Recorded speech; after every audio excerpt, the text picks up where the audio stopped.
What's up mga kaasang? At ayun nga no, naipangako ko sa mga bata no nakaraan na pag nag 1 million views yung aming reels sa Facebook, eh bibigyan ko sila ng isda. Ang problema nga lang eh, naghihintay ako na naghihintay dito ilang araw na eh wala naman dumarating na mga bata kasi medyo naglaylo na sila sa pagtambay dito at medyo tahimik na ako dito at hindi na sila ganong karami. Pero ngayon nga may dumating, ito si Kenzo.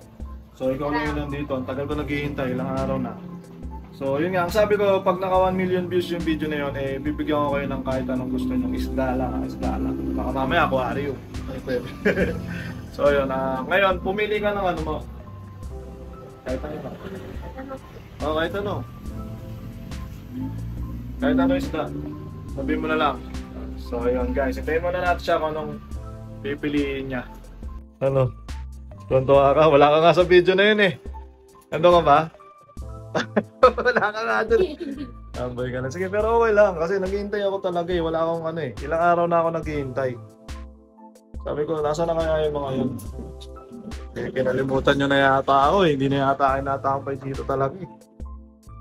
Ano ba trip mo isda? Oh, ikaw lang masipag eh. Tsaka si Brel eh. Kaso si Brel, hindi ko rin makita ng mga nakaraan. Kailangan ba ito ako din? Kailangan. Ano ba? Crayfish yan eh. Kahit ano dyan, kung anong trip mo, alam ko naman trip mo eh. Huwag mo isipin yung presyo, kahit ano sinabi ko, kahit ano, kahit mahal pa yan, kahit ano pa yan. Hindi pwede, hindi na pwede to breeder, at saka hindi ko to binibenta. Kahit ano lang dyan. Kung anong pwede sa lalagyan mo, yung kaya mong buhayin ha, baka mamaya pipili ka, eh, bibigyan kita, madedo lang sa'yo. Ha? Kumaya. Hindi naman. Ano ba, crayfish? Hindi naman. Pero kakainin niya yung isda mo. Kakainin niya yung isda mo, malaki yan. Malaki yan eh. Eh, gusto mo crayfish? Ako. Grado ka? Ako. 150 yan. Yan talaga gusto mo. Sige. Kaya yan ang gusto mo. Pagbibigyan ito. Kasi nga, sabi ko naman kahit ano naman. Eh. Kahit nga wala ka sa video eh. Laga mo mabuti ha. Paglaki niyan, kasitan ko na. Kasi nakainin na. Tagal pa yan, mga December. Pwede mo na kainin. Bibigyan nito. So ayan guys, ito yung gusto ni Kenzo the Boy. Kenzo the Boy. Mail siya na ARC. Ayan o, mail. Lalaki pa to. Paano mo to iuwi ngayon? Hindi lang. Wala ko lalagyan. Wala, muntik na mabot. Laki na niya, mga 3 to 4 inches na yata ito. Pwede na nga ito gawing breeder. Maliit na breeder. So, ang problema natin, saan natin lalagyan? O, ito na. Lagaan mo yan ha. Date pala, Kuya Hendrix. So, may YouTube pala si Kuya Hendrix. Ba, nag-promote pa.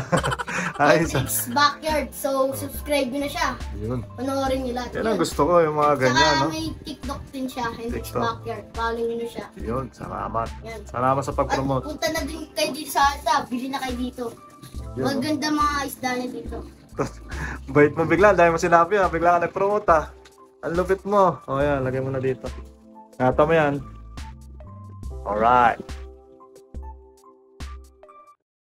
You want to play? Let's play. So yung mga kasang, may bago tayong ano nga pala dito, no? Setup na. Ayun, dati kasi dito kami nagluluto pero ngayon hindi na namin nilagyan. Kaya ayun, kung maalala nyo yung aking tank doon sa tindahan, eh nilagay ko na nga dito. At medyo mahaba siya kasi ano to, 20 gallons na pahaba.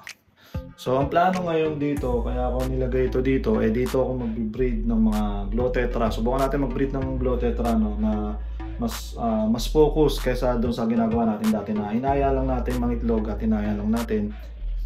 Ngayon tututukan ko sila, so nag-prepare ako dito ng isang aquarium na malinis, tapos gagamitan ko lang siya ng ganitong pump na battery na 2 days naman ang tinatagal nitong battery na to. So ito lang gagamitin natin, sponge filter, at lalagyan lang natin siya ng pump pag magbe-breed na tayo. So ngayon nga naisip ko magsalang, at ang mangyayari niyan, dito kasi nakalagay yung mga breeders natin, yung mga malalaki natin na Glotetra tsaka danyos, andyan yung mga danyos natin.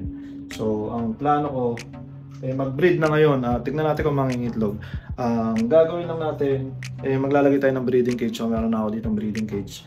Yung dati pa natin din ginagamit to. So ilalagay ko lang to dito at i-set up na natin ngayon. Dire-diretso na. So ito nga yung napakasimple nating breeding cage. Na matagal na rin natin ginagamit, no, sa gapi, sa danyos, nagamit ko na rin yan. So lalagyan natin yan dyan dahil sakto naman yan. Tapos lalagyan natin siya ng stick para hindi lumubog. So ganun kasimple nga lang talaga kung paano to ginagawa. Yan, parang hindi lumubog, no, kasi pwedeng lumubog yan sa tubig. Yan, kagaya yan, lumulubog na to. Diba, lumulubog na yan. Kaya kailangan meron stick para itutusok lang natin at hindi siya lumubog. Yung iba nilalagyan nila styro. Pero sa inyo, depende sa inyo kung paano yung trip nyo. Pero ako itong stick lang, okay. Okay na ako sa stick. Kasi isushoot mo lang yan dyan. O, diba? Kahit mag-isang isang kamay lang nagagawa ko yung gusto kong gawin. So ayan, ganyan lang yung setup. Tapos ito, pwede natin ilagay yan dyan. Lagyan natin ng dalawang sponge. Yung mga lumang sponge ko pa nga to. Nakita ko lang sa labas. So ganyan lang ang setup natin. Tapos ang problema ko kasi nagtry ako mag-breed ng tetradon dito. Nangingitlog siya kaso parang kinakain ng mga snail. So mas maganda na dito, at least dito walang snail. At malinis talaga yung ilalim. At pag nangitlog yan, itlog talaga, itlog lang. So testing natin tong ating pump. Gumagana, ayan, gumagana. Pas. So itong pump na to, pang emergency ko lang to, pero 2 days ang inaabot nito. Ayan, di-charge siya. Andiyan na yung battery niya, tapos sina-charge siya na parang charger lang ng cellphone. So ngayon nga magsasalang tayo, kaya ako gagamitin yan, magsasalang tayo. So pipili tayo dito ng, tingin ko pwede na i-breed yung kulay red. Ayan, female kulay red. Ayan, ang laki na ng tiyan. Tapos sa male naman, itong purple male to Ayan, purple na yan. Tapos hindi ko alam kung yung isang red na yon kung male din. Ayan, so lalagay na rin natin yan, dalawang pula. Tapos yung isang female na, ayan, yung red na malaking tiyan. Yan, sure tayo na ano yan, na female yan. So huliin na natin.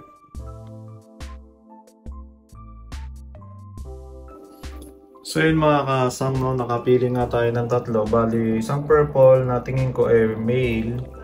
Tapos isang female na pula, malaking tiyan. Saan ba yun? Yung isang to. Yan. Yan yung parang tingin ko buntis. Tapos yung isang male natin mas maliit, tingin ko naman dyan male yan, yung pula na yan. So gumamit tayo ng dalawang male, isang female. Tignan natin, dapat bukas mga itlog to. Dapat bukas mga itlog sila. Tapos yun, malinis na malinis yung ilalim. Yung kita nyo naman. So kung sakaling maglalabas ng eggs to, magiging malinis lang sila dyan. Tapos tignan natin kung makakapag-patch na tayo this time. Kasi parang 3 beses na yata. Hindi ako makapag-patch. Hindi ko alam kung bakit. Nag-iitlog siya. Nagre-release ng itlog. Nakikita ko may itlog dyan. Pero wala nag-hatch.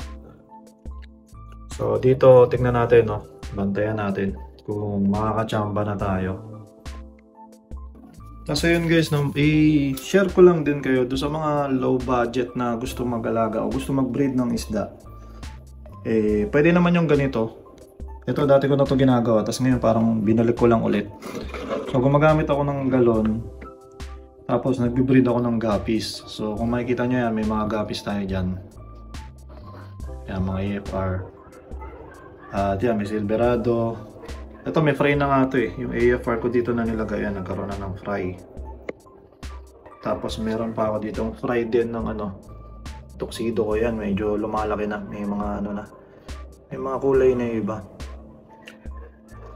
So yung ganito klaseng setup hindi naman magastos. Kung gusto mo lang talaga kasi marami nagtatanong dyan kung anong isda ba yung pwedeng paramihin na mura lang, tipid lang. O yung iba gustong kumita kaso wala silang pang budget do sa mga malalaki na setup. So yun, ako sa ganito ako nagsimula. Bali ang diskarte diyan, ito galon to ng ano na 10 liters. Tapos, di ba, pinutol ko yung pinaka parang dulo niya. Tapos yan, pataas siya. Tapos nilagyan ko siya ng mga butas para kung sakaling mag-overflow yung tubig, kunyari mulan, umabot dito yung tubig, hindi makawala yung ano. Kasi pag dito umabot yung tubig niyan, mas malaki yung yung surface na matatapon. At mas malaki yung chance na makawala yung isda. So nilalagyan ko siya ng butas. Parang hanggang dyan lang yung hanggang dyan lang yung tubig.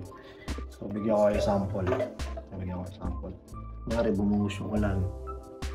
Yan, pag bumuhos yung ulan, syempre madadagdagan yung laman yan. Yung pag nadagdagan yung laman yan, aapaw yan. Pero ito hindi to aapaw. Kasi ilalabas siya doon sa butas. Ayan. Ayan, lumalabas.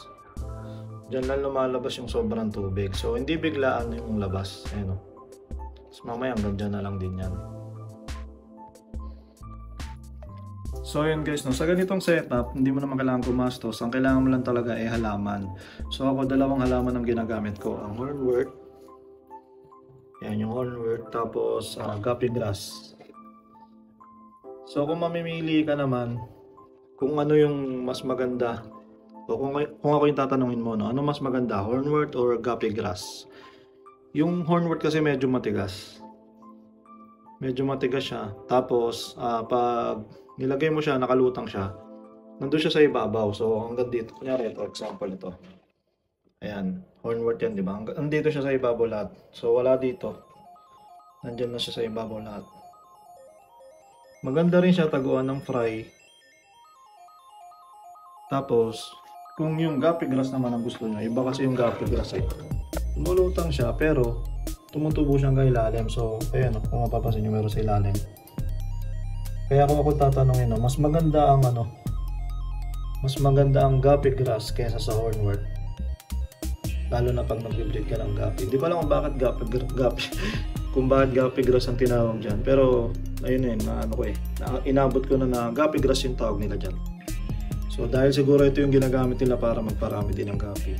So, pag naglagay ka ng guppy grass, hindi lang dito sa ibabaw, pupunta rin siya doon. Ang nagiging problema ko lang sa guppy grass, mas mabilis siyang kapitan ng hair algae. Yung mga string algae na alam mo yun, yung parang ganito. Ayan. Dahil na pag direct sunlight, ayan yung string algae. Parang buhok na lumot.